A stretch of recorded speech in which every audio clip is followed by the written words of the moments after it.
ರಾತ್ರಿ ಕಳೆದು ಹಗಲಾದರೂ ಸೋಮನಾಥನು ಬಾರದಿರಲು ರಂಗನಾಥನು ಕಳವಳಗೊಂಡ. ಅವನೇಕೆ ಬರಲಿಲ್ಲವೆಂದು ಯೋಚನೆಗೀಡಾದರೂ ಬಗೆಹರಿಯಲಿಲ್ಲ. ಗರಡಿ ಮನೆಗೆ ಹೋಗಿ ವಿಚಾರಿಸಲು ನಿನ್ನೆ ರಾತ್ರಿಯೇ ಹೋದನೆಂದು ಅಲ್ಲಿದ್ದವರು ಹೇಳಿದರು. ಮನೆಗೇಕೆ ಬರಲಿಲ್ಲವೆಂದು ಚಿಂತೆಗೀಡಾದ ರಂಗನಾಥನು ಅವನ ಸ್ನೇಹಿತರ ಮನೆಗಳಿಗೆಲ್ಲ ಹೋಗಿ ವಿಚಾರಿಸಿದ. ಸೋಮನಾಥನು ಪತ್ತೆಯಿಲ್ಲ.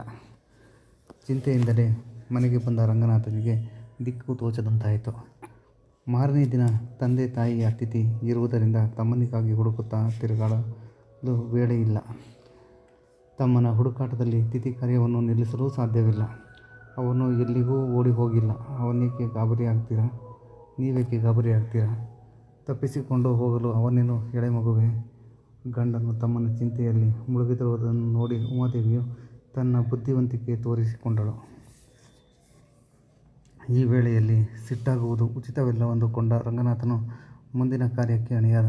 ಆದರೂ ತಮ್ಮನನ್ನು ಮರೆಯಲಾಗಲಿಲ್ಲ. ಆ ಚಿಂತೆಯಲ್ಲಿಯೇ ಮುಳುಗಿ ತಿಥಿ ಕಾರ್ಯವನ್ನು ನೆರವೇರಿಸಿದ. ತಮ್ಮನಿಲ್ಲದಿರುವುದರಿಂದ ಊಟ ಮಾಡಲು ಆತನಿಗೆ ಮನಸ್ಸಿಲ್ಲ. ಮಾರನೇ ದಿನ ಬೆಳಿಗ್ಗೆಯೇ ತಮ್ಮನು ಎಲ್ಲಿದ್ದಾನೆಂದು ಪತ್ತೆ ಮಾಡಲು ಹುಡುಕಿಕೊಂಡು ಹೊರಟ. ಮನೆಯಲ್ಲಿ ಸರೋಜಮ್ಮ ಉಮಾದೇವಿಯ ವಿನಃ ಮೂರನೆಯವರಿರಲಿಲ್ಲ. ಸರೋಜಮ್ಮನು ಅಡುಗೆ ಮನೆಯಲ್ಲಿದ್ದಾಳೆ. ಉಮಾದೇವಿಯು ತೊಟ್ಟಿಲಲ್ಲಿ ಮಗುವನ್ನು ಮಲಗಿಸಿ ತೂಗುತ್ತಾ ಇರುವಳು. ಈ ವೇಳೆಯಲ್ಲಿ ರೂಮಿನಲ್ಲಿ ಜೋಡಿಸಿದ್ದ ಪಾತ್ರೆಗಳು ದಡದಡನೆಂದು ಮೇಲಿನಿಂದ ಕೆಳಗೆ ಬಿದ್ದ ಸದ್ದಾಯಿತು.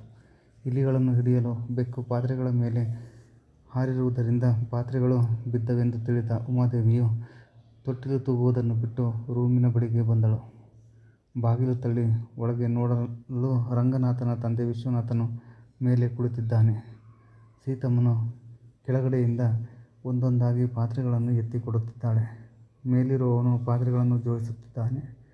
ಈ ನೋಟವನ್ನು ನೋಡಿ ಭೀತಿಯಿಂದ ತಲ್ಲಣಿಸಿದ ಉಮಾದೇವಿಯು ಕಿಟಾರೆಂದು ಕಿರುಚಿ ಮಗುವಿನ ಬಳಿಗೆ ಓಡಿ ಬಂದಳು. ಅಡುಗೆ ಮನೆಯಲ್ಲಿದ್ದ ಸರೋಜಮ್ಮನು ಗಾಬರಿಯಾಗಿ ಹೊರಗೆ ಬಂದು ಹಾಗೇಕಮ್ಮ ಕಿರುಚಿಕೊಂಡೆ ಎಂದು ಮಗಳಿಗೆ ಕೇಳಿದಳು.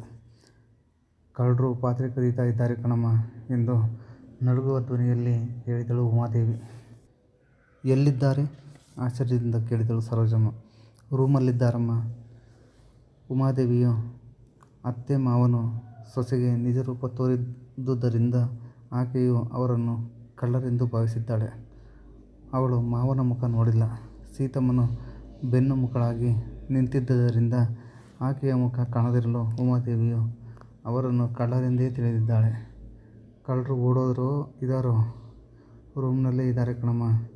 ಸರೋಜಮ್ಮನು ಪುರಕ್ಕೆ ತೆಗೆದುಕೊಂಡು ಬಂದು ರೂಮಿನ ಬಾಗಿಲ ಬಳಿ ನಿಂತು ನೋಡಲು ಯಾರೂ ಕಾಣಲಿಲ್ಲ. ಯಾರಮ್ಮ ಇದ್ದಾರೆ? ಒಬ್ಬರೂ ಇಲ್ಲವಲ್ಲ? ರೂಮಿನ ಬಾಗಿಲ ಬಳಿ ನಿಂತುಕೊಂಡೇ ಹೇಳಿದಳು ಸರೋಜಮ್ಮ. ಉಮಾದೇವಿಯು ಇಲ್ಲಿಗೆ ಬಂದು ನೋಡಲು ರೂಮಿನಲ್ಲಿ ಒಬ್ಬರೂ ಕಾಣಲಿಲ್ಲ. ಆಕೆಗೆ ಮಂಕು ಹಿಡಿದಂತಾಯಿತು. ಕೆಲ ನಿಮಿಷಗಳ ಹಿಂದೆ ತಾನೇ ಕಣ್ಣಾರೆ ನೋಡಿದ್ದಾಳೆ. ಈಗ ಇಲ್ಲವೆಂದರೆ ಆಶ್ಚರ್ಯವಲ್ಲವೇ? ಅವರು ಓಡಿ ಹೋಗಿದ್ದಾರೆ ಕಣಮ್ಮ ಎಂದು ಹೇಳಿದಳು ಉಮಾದೇವಿ. ಅಷ್ಟು ಬೇಗ ಓಡಿ ಹೋಗ್ತಾರೆಯೇ? ನೀನು ನೋಡಿದೆಯಾ? ಇಲ್ಲ ಕಣಮ್ಮ, ನಿನಗೆಲ್ಲೋ ಭ್ರಾಂತಿ. ಬಾ ಸುಮ್ಮನೆ.